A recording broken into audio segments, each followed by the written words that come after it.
Hey guys, quick studio vlog today. In that box right there I have the McDSP APB analog processing box. It's not mine, I haven't bought it. I have it on demo from KMR Germany. It's a piece of gear that I really wanted to try out for quite some time. Let me take it out of the box and go through the entire process of setting the unit up.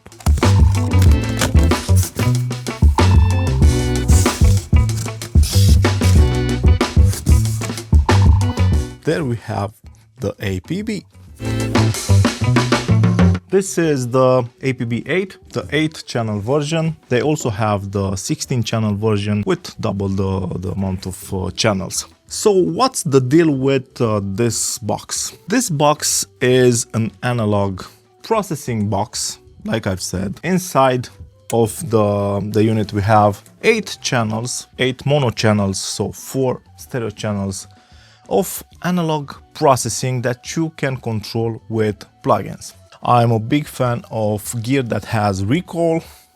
This is a piece of gear with recall, but this is a bit different from what I am used to, because with this box you don't have any sort of control on the hardware, so you can run just the plugins to control the hardware. I don't know if you can see it, but in the back we have 2 Thunderbolt ports, work clock in and out, a button for the 70 ohms termination, and the power supply connector. A pretty simple box. Let's install it. Thunderbolt 4 cable. It's a bit too short, I think, so I have to do some moving around of the gear, but we'll make it work.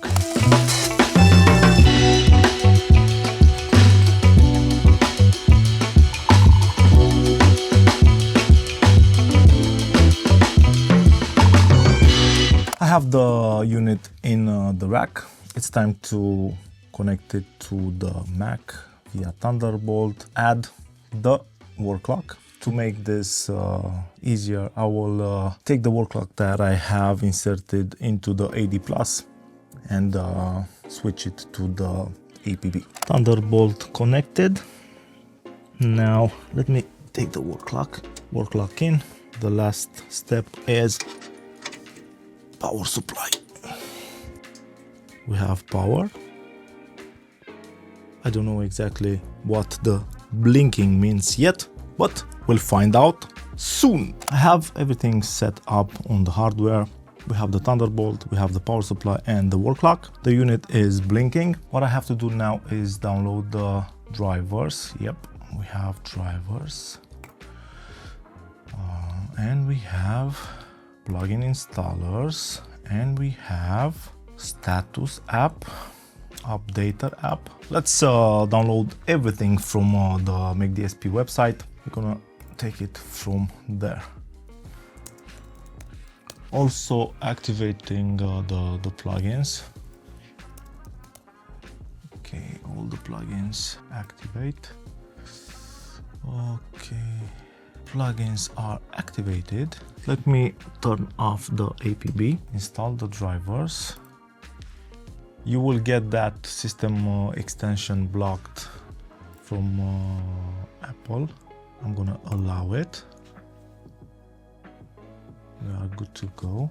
From what I know, and I did just a bit of research on the unit, inside of the unit we have analog circuits that are controlled with the plugins. 8 channels of analog EQ, compression, tape, I think we have with the APB, but I'm gonna let you know in a second exactly what plugins are coming with the APB. Let me restart the Mac and let's see if we can get the APB-8 running. Why I am trying the APB-8? Because it fits what I'm trying to achieve with my studio and with my workflow. So this is an analog unit that has digital control like most of the gear that I have in front of me. This is the path that I am on, and I truly believe in it. The APB units are quite expensive. The 16 channels, I think it's 6.5 grand euros. I cannot afford it right now, but I really wanted to try it. The discussion that's going around the APB units is that if McDSP cuts support at some point, they will become just expensive doorstops. That's true, but you have to look at the company. You have to look at McDSP and the longevity that they had. I know they have a long history in creating plugins, coding things. So from my perspective, I don't think that this is going to be an issue, but it's a thing that you have to consider. The same thing is not going to happen with a fully 100% analog box. That box is going to keep working until it breaks. No matter if it's in production, no matter what you do to it, you can still run that unit. And that's not true about the APB because you have no buttons to control it. With the West stuff, you have physical control. So if West, I don't know, cuts support for the 2BQ or the NG bus camp, you still have the hardware to work with. For me, that's no issue at all because I trust companies that are on the market for a really long time. I want to show you the screen just a bit. Right now I am powering on the APB. Let's see what happens. The APB updater found an update. Let's update the unit. That was fast. Now Studio One is scanning through the McDSP plugins. So the status is green. That means we are good to go. Opening up one of my older sessions. I will not play the audio. Let me add just a McDSP plugin to make sure that everything is working. I am running the tape from McDSP. If I open up the APB status, now let me bring you closer.